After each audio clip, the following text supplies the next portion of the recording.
We begin our afternoon program with a presentation from Susan Ehrens, an art historian and independent curator of photography who's lectured and published widely in the field of photography for the past 3 decades. She's also served as a consultant and archivist to collectors, photographers, and photographic estates. She's the guest curator for the current exhibition at the De Young, The Errand of the Eye, Photographs by Rose Mandel, which is accompanied by a publication, actually the first monograph on this artist, for which she's also the lead author. Her prior publications include A Poetic Vision, the photographs of Anne Brigman from 1995, and Alma Lavinson, photographs from 1990. Among many other projects, she also organised the exhibition The Photography of Imogen Cunningham, a centennial selection, which travelled nationally from 1983 to 1986 under the auspices of the American Federation of the Arts. Her talk today is titled Interior Landscapes, Figuration and Abstraction in Post-World War II Photography. Please join me in welcoming Susan Ehrens.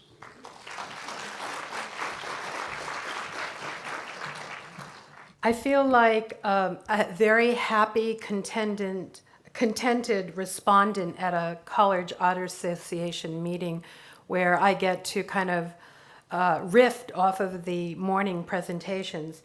And that's partially because I am going to talk about photography and expand the dialogue that was begun this morning to include photography made during the Richard Diebenkorn Berkeley years by photographers who sought to express an inner landscape, to use the camera as painters were using the brush in these days, in both a figurative and abstract style, to express their inner feelings about the turmoil that was going on in the post-World War II period. But I'm also going to introduce or reintroduce some of you to the now infamous Art News article that featured Richard Diebenkorn in May of 1957. And I'm doing that partially because in a very brilliant and exciting lecture that Emma gave a couple of weeks ago, one of the things that kept coming up was people hadn't seen the article. What about this article? Where's the article? What does the article look like? So I'm not going to analyze the article because I'm not a Diebenkorn person, but I am going to show you the article and show you some of the 49 4x5 negatives that Rose Mandel made in a period of 2 weeks at Richard Diebenkorn's home studio in Berkeley. So this is Richard Diebenkorn, one of the 49 negatives in 1956. He's 34 years old. And this is a photograph by Rose Mandel made for the purpose of illustrating the Art News article. He was a notoriously private individual who did not allow anyone into his various studios while he was painting. This seems to have included his family as well as everybody else. And this is Rose Mandel in 1956.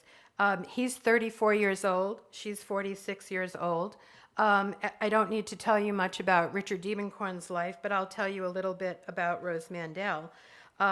She was a Polish immigrant who fled Europe in 1942 during the war and made her home in the Bay Area, where she was an active participant, along with Richard Diebenkorn, in the vibrant art community that was centered around the California School of Fine Arts in San Francisco, the University of California, Berkeley, and the College of Arts and Crafts in Oakland.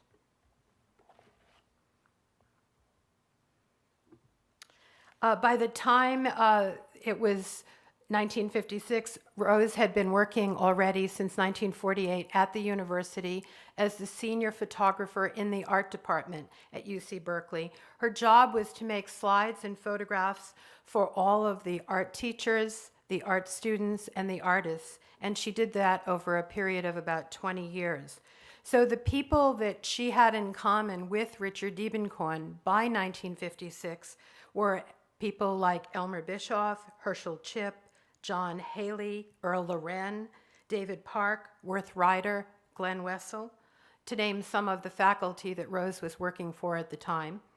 And also there were students, many, many students over those periods of time, but especially there were people who became lifelong friends: Gerald Davis, Jay DeFeo, Louise Smith, Adley Bischoff, Joe Sandman, Paul Warner, and Theophilus Brown.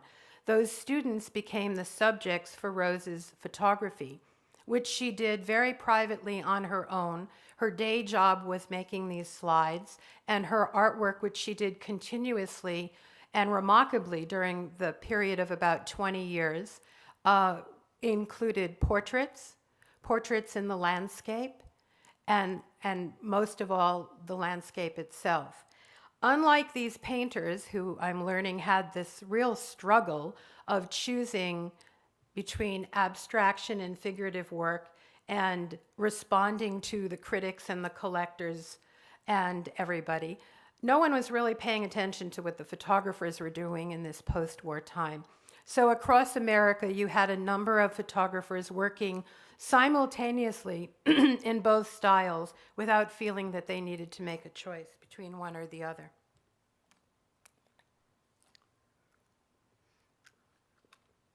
In the top left, you see Richard Diebenkorn, Paul Warner, and Theophilus Brown in the Shattuck Avenue studio that they also shared in 1956, before and during the time that Richard Diebenkorn built his home studio at Hillcrest Road in Berkeley.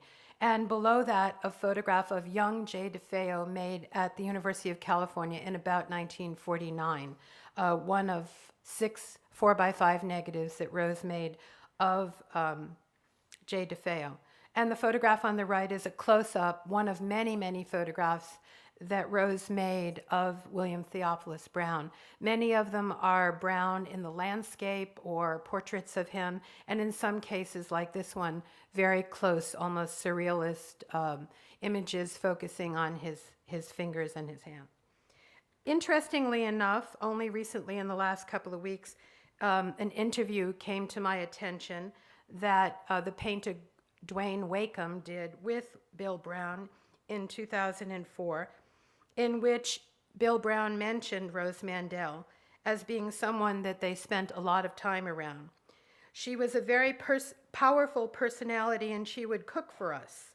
And if you were accepted by Rose Mandel, it was a high watermark for you in graduate school, he said. He also said she was a slide librarian or something like that. I think she held some very lowly position. But on the other hand, she was taking these marvelous photos. Now she is really quite a well-known photographer. Well, he said that in 2004, not anticipating that, as we know, she wasn't a very well-known photographer. It's taking a project like this to bring her work forward. What Bill Brown didn't know is that she never considered that a lowly position. She took a lot of pride in her work. When she first came to America, she worked in munitions factories, and she took pride in that as well. But the other thing that he did know is that Rose did have a very, very special position within that department for those 20 years. The professors, the artists, the art students all confided in her. They all brought her their secrets. They all sought her advice about what classes to take, what books to read, who to go out with, and she was very, very emotionally available to them. She was a very private individual about her own life, but very emotional to everybody else. And a testament of that is that she had many, many friends throughout her life that she first met back in those years. This is what the cover of the Art News issue looked like in May 1957. It tells you at the bottom that there is an article in this issue on abstract expressionism.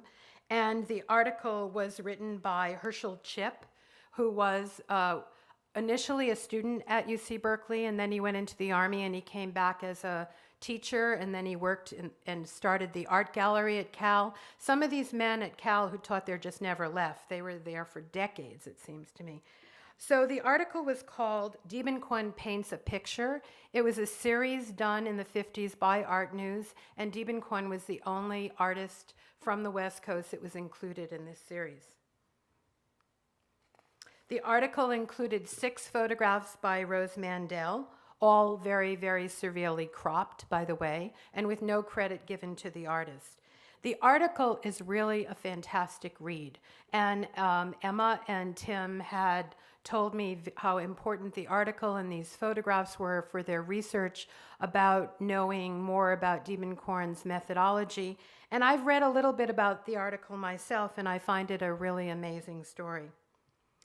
When did Richard Diebenkorn and Rose Mandel meet? I'm not exactly sure. They may have met in 1943 because Rose Mandel lived at Stanford during that period of time. They surely met, if not in 43, in 1946 when they both entered the California School of Fine Arts as students.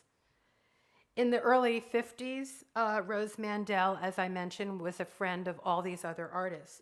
So at this period of time, Diebenkorn was comfortable enough with Rose to allow her to set up her 4x5 camera on a tripod in his studio, and we know from Herschel Chip's writing that it was there for a period of 2 weeks. In the article, it talks about the various stages that this painting goes from. It starts with a seated figure of a man, then to a more abstract and geometric composition, and then Diebenkorn works in the landscape background, and it becomes more active, the landscape, and then he just keeps altering it from then. It turns out that in the end, the painting becomes the color plate that you saw of The Woman by the Ocean, which is a magnificent painting in the exhibition that we now know has all these other layers of information and paint activity under them. In one statement in Herschel Chip's article, he said, "The day after making his initial sketch, the artist spent some time intently studying the painting from across the room, often using a mirror to reduce and reverse the image on the canvas," which I find very, very interesting. So it becomes this figure of the woman right here, and here he is sitting there. He also said, Diebenkorn periodically spends long periods of time studying the painting from across the room. And I can attest to that because many of the 4x5 negatives are Diebenkorn just contemplating his painting. This picture here on the left is the window. You can see how the challenge of all this sunlight coming in terms of a photographer working here. And then on the right, he's seen painting. There's many, many negatives where he's painting that version. Unfortunately, there's less of the last stages of the painting. And then he will back away from the painting. The dog seems to always be guarding the door. Maybe the dog has been assigned to not let anybody in. I'm pretty sure that Diebenkorn would never have allowed even Rose Mandel into the studio for this purpose if it wasn't for the importance of this art news article. I really believe that because of everything everyone has told me about him. And Rose Mandel never drove a car, so I'm believing that maybe the tripod and the camera, or at least the tripod, stayed there for 2 weeks. She did have the ability to rent and borrow material from UC Berkeley, and she probably was either driven there or took a bus there or walked there because they didn't live far from each other. One of my favorite pictures in the whole group is this one, where he's turning the canvas upside down to start painting this other painting. And here's the finished painting. So then Rose Mandel did 2 series of him where he actually puts on a sport jacket. We know this was done at the same time because the Diebenkorn Foundation knows exactly when that painting left the Berkeley studio. And as you can see here, here's this right here, which the chair, and it shows you exactly. It's a very large canvas. So here he is sitting in front of it. And he's sketching in one of his many paths, and he keeps, in many of these pictures, he's sketching and he looks up at the photographer. It's quite a collaboration between the two of them. She's photographing, he's sketching, and this is what he's sketching, her camera.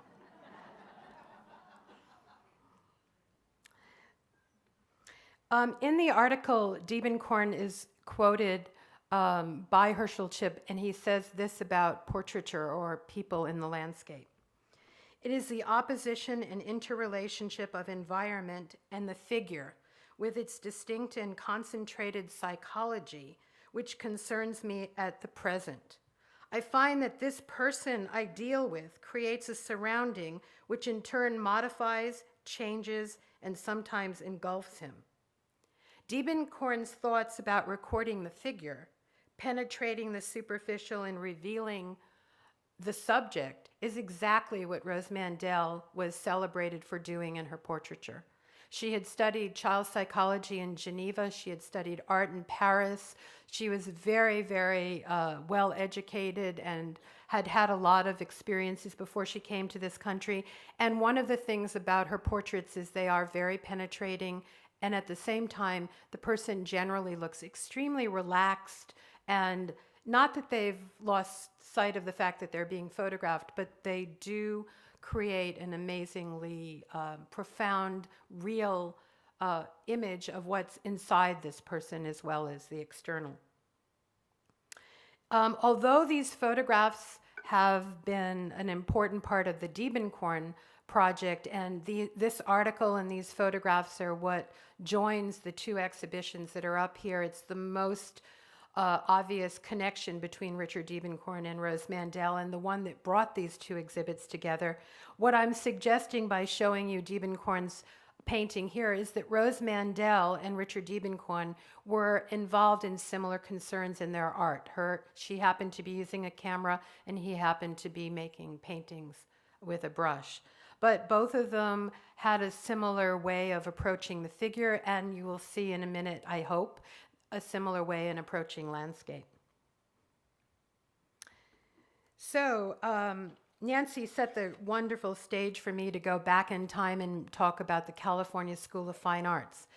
10 years before the Diebenkorn series by Rose Mandel, both of them are students at the California School of Fine Arts in the newly invigorated program with the new director, Douglas McKagy, dynamic teachers who were real artists, real working artists, seasoned faculty and seasoned students, a very mature student body of returning GIs, thanks to the GI Bill. So many of the students were in their mid-20s. Rose Mandel was 36 when she entered the school.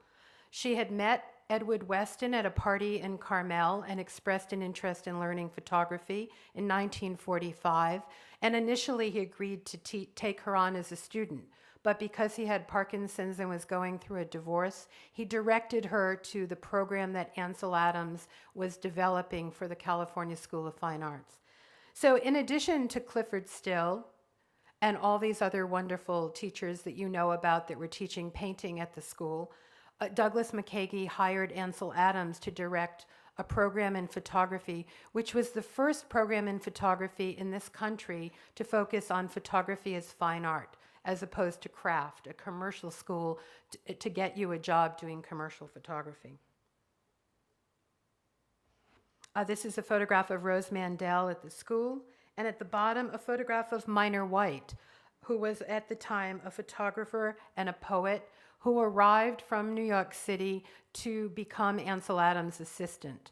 And he enrolled in the summer class of 1946, the very class that Rose Mandel took as a student. They were enrolled in this together, and it turns out it was so that Minor could get the benefits of the GI Bill by enrolling as a student, even though he had been brought out to teach, which is what he would do.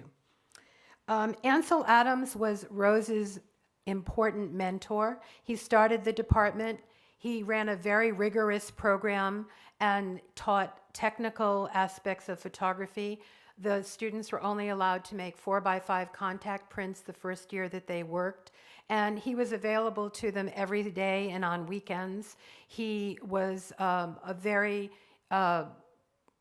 not only did he emphasize technique, which is what we normally think of with Ansel Adams, but he was a very spiritual person, and he talked about photography as a vehicle for personal expression.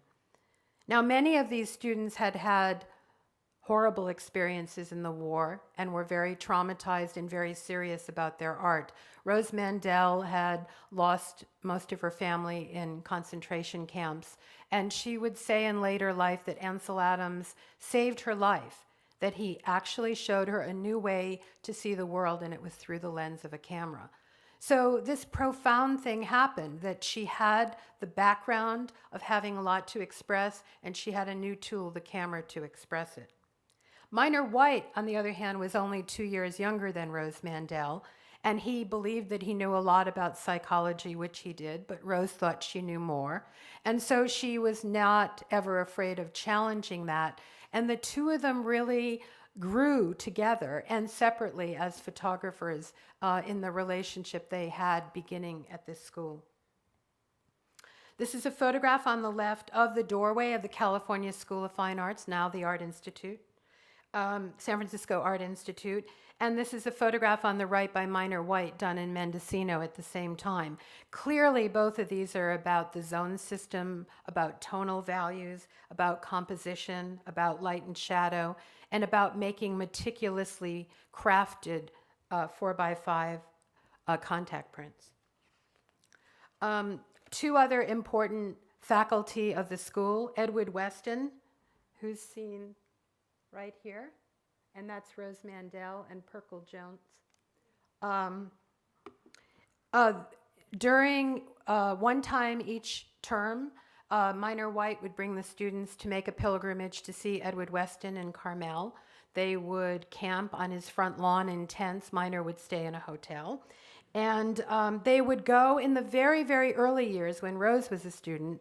Edward Weston's health was not very good, but he was well enough to take them out to Point Lobos, show him where his tripod stood in making certain of his photographs, and he would guide them and talk to them about their own photographs. At night, they would adjourn to his home at Wildcat Hill, and he would critique their photographs and show him his own.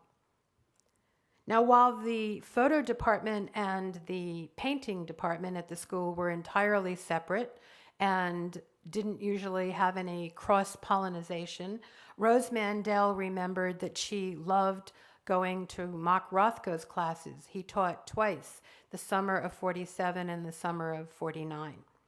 He happened to have all of his classes in the photography classroom, so you see the zone system on the back and the wheel, because this was where Ansel Adams taught all of his photography classes. The photograph on the left in the exhibition here is represented by a beautiful enlargement that was printed by Ansel Adams for Rose Mandel. It's the only photograph in the exhibition that's not printed by Rose. Occasionally, Ansel would take a 4x5 negative of one of the students and make an enlargement, which was the only time during the semester that the students would see what their negatives looked at large, and the difference between a 4x5. This happened to have been some dying aloe fawns that were outside of her place where she lived in Palo Alto, and she poignantly, privately admitted that for her it was a reference to the Holocaust, that she saw this as limbs, as human limbs. The photograph on the right is by Minor White. It's a negative print where he's dropped out all the middle values, and you see these branches in what appears to be snow. Minor White's most known in the field of photography for developing over many, many years the concept of sequence. A sequence being a group of photographs that you experience together. Each photograph was meant to stand on its own, but together the photographs carried a different message. And in 1946, when Rose Mandel, in what began as a classroom assignment to investigate the neighborhoods of San Francisco, North Beach, and Chinatown, she ended up creating her first sequence around the same time that Minor White was creating his first sequence. His was of nature, hers was the urban storefronts, windows, mannequins, reflections in these various neighborhoods. She made a series of 20 4x5 gelatin silver prints and ordered them 1 to 20, and these were exhibited in 1948 at the San Francisco Museum of Modern Art. The title was supplied by Ansel Adams. It was called On Walls and Behind Glass. And these images combined surrealism and abstraction, and all of that overshadowed any kind of documentary motive that she might have had in the beginning. Each photograph she saw as a symbol of what she was feeling inside. This first image of a clock was a warning that time was short and that we shouldn't feel that the world was entirely safe. The one on the right reminded her of broken glass in Europe, bandages, and torn up walls. Interestingly enough, the one on the right is going to resemble some work by Aaron Siskind, another American photographer who explored walls with a different meaning for him.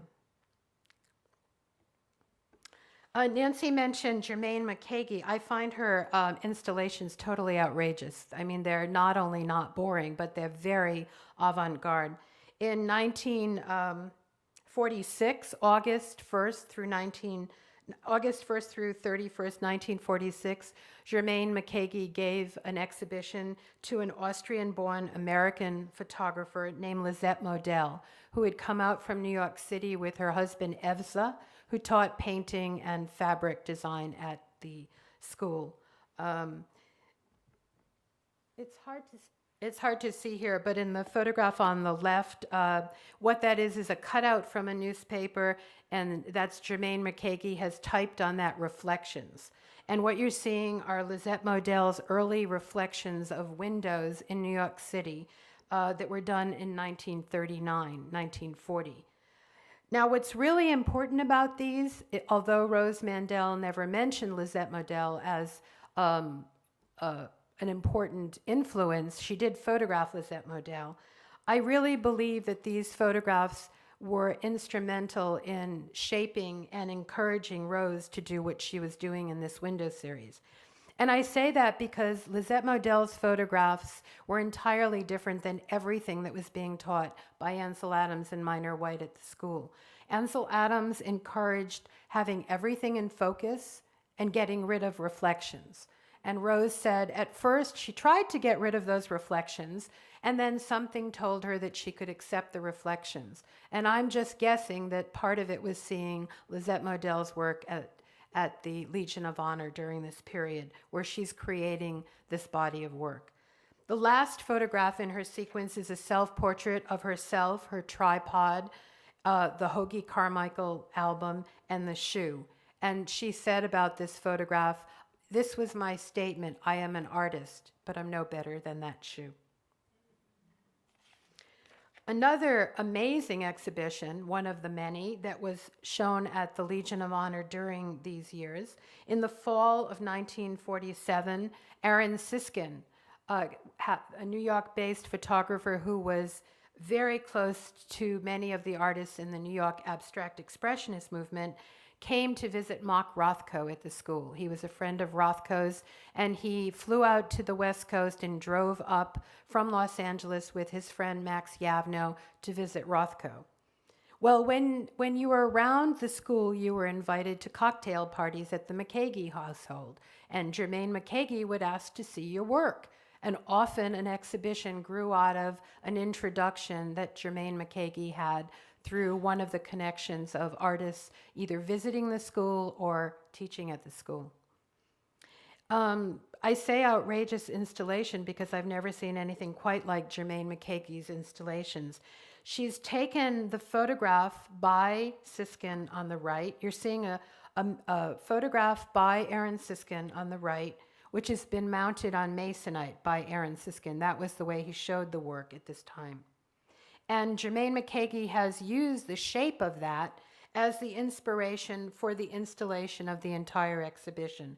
She's created these biomorphic, ARP-like cutouts, and you're peeking through those to look at Aaron Siskind's photographs. There are elements of surrealism in his work, elements of abstraction that pervade his work, and she's echoing that with the way she's doing this installation.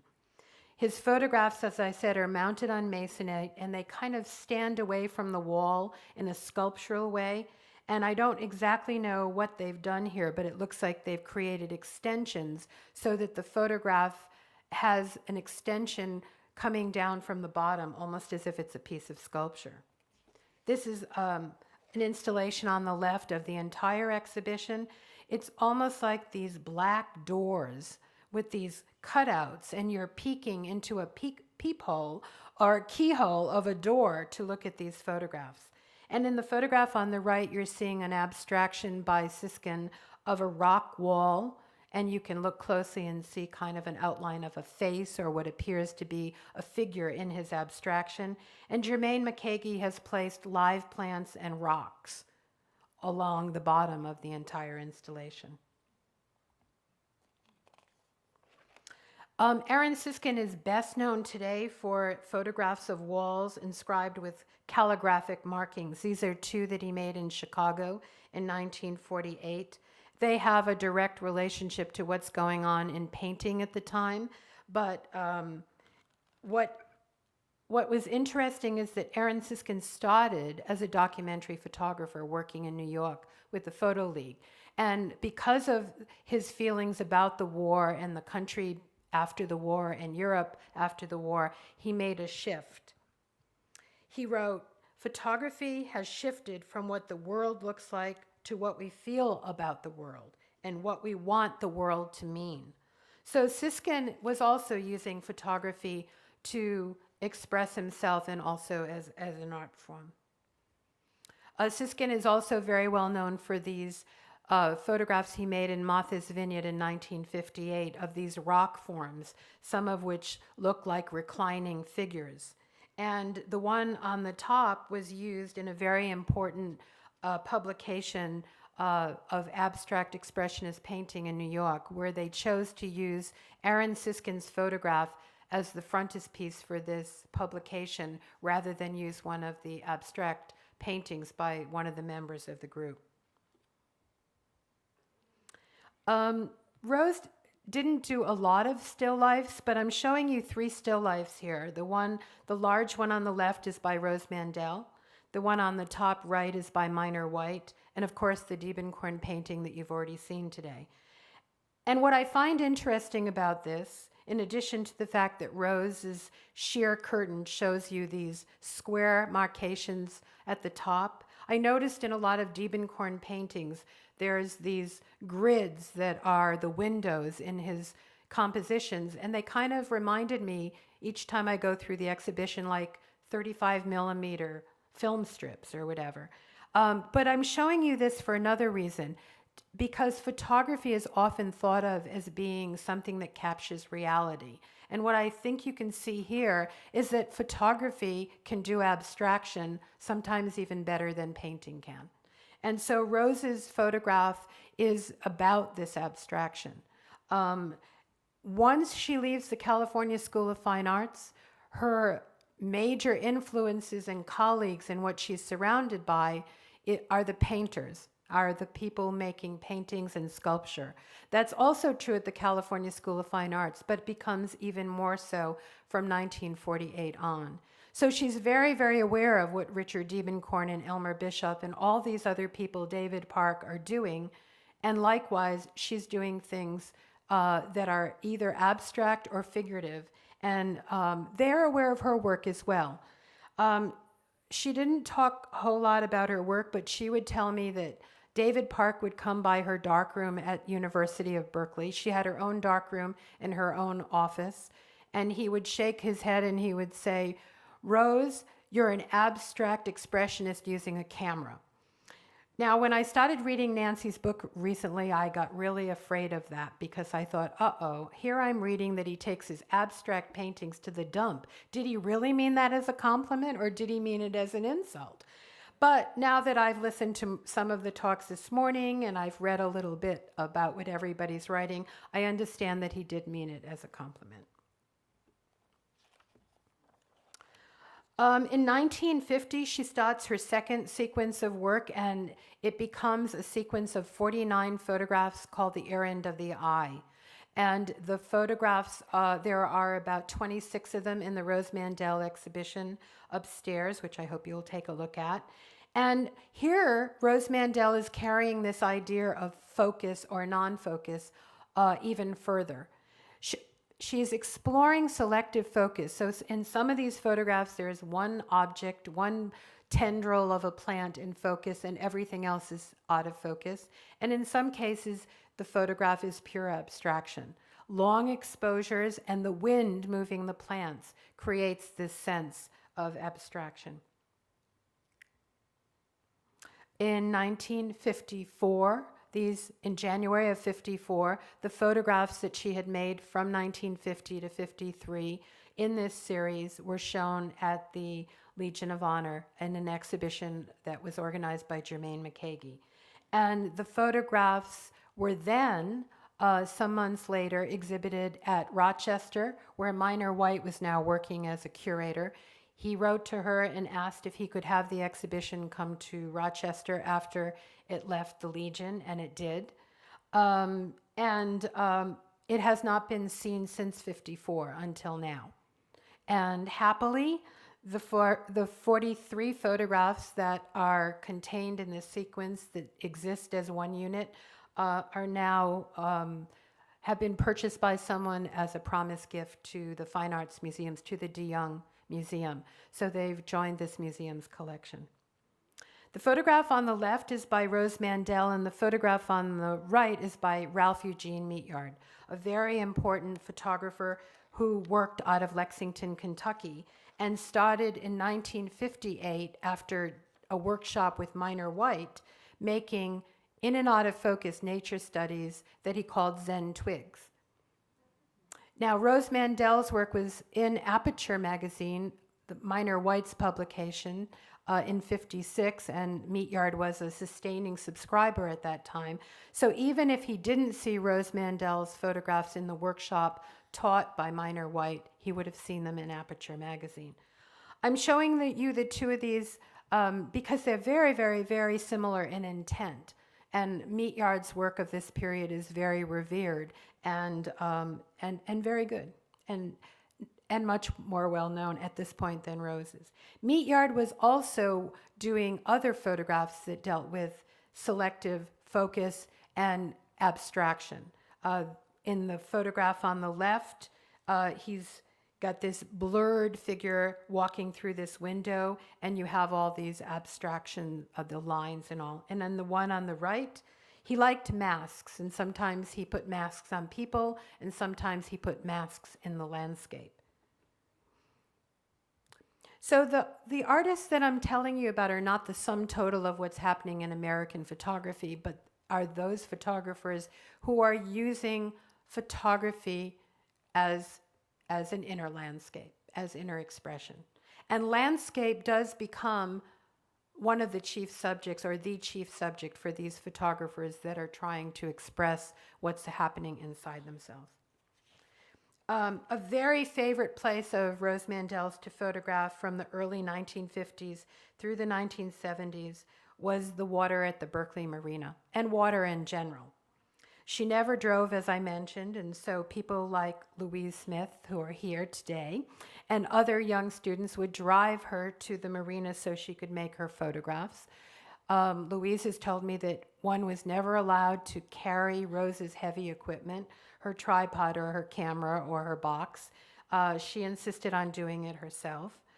Sometimes the students became subjects for the camera, so there are a number of photographs where the students are in the landscape, in the out-of-focus landscape. What did you tell me? She liked to photograph among the weeds, right? Yes. And that's true. But she was also interested in the sky and the earth and the water, and some of her photographs have a relationship to the horizontal bands and division that Tim was talking about in the composition of Richard Diebenkorn's landscapes of water and sky. Rose liked to really extensively explore this subject. So sometimes there would be only a sliver of land, and most of the composition was the sky, and then she would reverse that. It would be a sliver of sky, and it would be mostly land. And she was also playing with the zone system. Some of these photographs have no black, no white, they're all gray, and some of them just seem like there's every tone in the zone system contained in one photograph. Here I'm taking the liberty of comparing it to a Diebenkorn watercolor ink and torn and pasted paper on paper to compare it to Rose's photograph here of the Berkeley Marina. The work that I'm showing you by Rose Mandel was not tucked away. It was exhibited all during these years. She was in group shows at SF MoMA. She was in exhibitions in Palo Alto. And she also showed some of her work with some of the other artists. She had 2 shows with the sculptor Sidney Gordon, and she had 1 exhibition with Sidney Gordon and Roy DeForest. So it isn't that this work was unknown at this point of time. She was in significant exhibitions around our country that were being done of landscape work or of subjective photography being done by these artists. Here I'm comparing a photograph from a sequence by Minor White to Diebenkorn's painting Seawall 1957 to show how the photographers were not arranging the landscape in the way that the painter had the choice, but they were seeking out the same forms and the same kind of compositional ideas that the painters were working with at the same time. Another person who worked with the sequence form was Walter Chappell, who was very close to Minor White. This is from a sequence called Gestures of Infinity, images from 1954 to 57. And like Minor White, who was a poet, who often used words in his sequence, Walter Chappell did the same. So this says, all threads with seeing, the needle of our eye wanders unlocking. So the photography here is meant to show a different reality, to be a metaphor, a symbol, and a mystical and spiritual experience for the viewer. Here's another page from this sequence by Walter Chappell, 2 more. Well, actually, no, I'm sorry. The top one is by Walter Chappell and the bottom one is by Rose Mandel. It's a photograph that's in the exhibition. So in the top photograph by Walter Chappell, that's a frosted window done in Rochester in the wintertime. Waking from sleep as ancient as eyes, he has written. It's a reflection, and it looks like a cutout of a person. It could almost be the photographer making the photograph.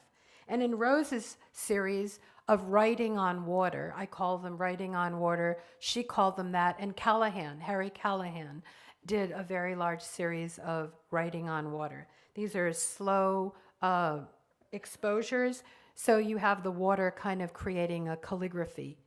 I see here a floating figure in the water, made up of that white. Here's a sequence by Minor White, done in 1959, in which he combines figurative work and abstraction. There's about 20 photographs in this sequence, and about 5 or 6 of them are portraits, or portraits in the landscape, and the rest of them are nature abstraction. So not only were the photographers not feeling any restriction of working in one or the other, they would combine them all in one body of work or one sequence. Abstract landscape photography was so prevalent during this period in our country that the Museum of Modern Art in 1960 staged a very important exhibition called the Sense of Abstraction. There were about 300 photographs in that exhibition. Rose had 6 Berkeley Marina pictures in there, including the one on the left. When Minor White went to see this exhibition in New York City, he was included in the exhibit as well. He wrote to Rose Mandel, "The most moving moment was to discover your photographs. As I looked, I felt that some long overdue achievement was in fact accomplished." Most of the people I've mentioned, Walter Chappell, Ralph Eugene Meatyard, Aaron Siskind, and others were included in this landmark exhibition. The photograph on the right, also done at the Berkeley Marina, certainly looks to me like a painter throwing paint at a canvas, as Nancy was describing. During the 60s, water becomes still a very dominant theme in Rose Mandel's work, but now they become more about turbulence and some kind of agitation. And also she starts enlarging these 8x10. No longer working in the 4x5 contact prints, she's taking the 4x5 negatives and enlarging them 8x10. The one on the left, it's almost fluorescent. If you see the original print upstairs, it's almost like she's taken silver and painted it on the waves. The photograph on the right was done by Minor White, who by this time is living, as I said, in Rochester, and then later teaching at MIT, sorry. I was going to tell you that he was hired to teach the science students because they seem to be kind of heavy in terms of science, and the university decided that they needed an art outlet. And so he brought his psychology and philosophy and spirituality and Gurdjieff beliefs to these science students at MIT. And he organized exhibitions of work that were in the spiritual vein, various themes that he would create. During this period of turmoil in our country, political and other turmoil, Rose was very aware of all of this, being at the University of California, Berkeley, where you were able to speak your mind, the free speech movement and all of these other movements, which she would have seen as being wonderful. Coming from her background, it would have been really exciting to her that the youth of America were able to protest and march and storm the campus and do all of that. And so her photographs during this period become darker and darker and darker as a reflection of, I think, what she was feeling and what the country was feeling. And it was both a personal thing for her, a certain darkness happening in her own life, and also the greater unrest in the country. Spatial ambiguity was another characteristic of the work in this period, where you're not exactly sure what you're looking at. It's total abstraction. The one on the right is a photograph of the forms created by water washing on sand, and it's almost a cathedral-like composition. And the one on the left reminds me of cut glass. You are looking into water. There are leaves there, and the sunlight is shining on the water, and it looks like Rose is looking for the light in that darkness. These photographs are so heavy that they're almost gothic. The one on the left seems very otherworldly, and the one on the right, you're not sure which is the reflection, which is up and which is down. Where are you looking? So Rose's photography, especially her landscape photography, but all of her photography, was rooted in the tradition that was begun with people like Edward Weston, Ansel Adams, and Alfred Stieglitz.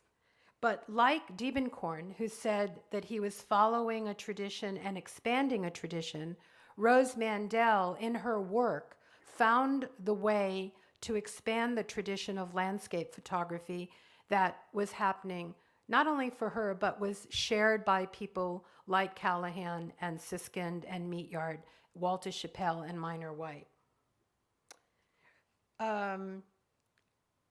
Richard Diebenkorn said, "I'm really a traditional painter, not very avant-garde at all. I wanted to follow a tradition and to extend it." And Rose Mandel, too, extended the tradition in landscape photography of the post-war. And one more thing I really want to emphasize, she was not trying to imitate painting. She would always insist that her photographs were 100% photographic, and they were. The techniques that these people are using that I've described are very photographic. So their resemblance to abstract painting is because their goals were similar and the style was similar. But what they were doing was using the camera and the negative and the development and the darkroom to do what photography itself did. They were not trying to imitate painting. Thank you very much.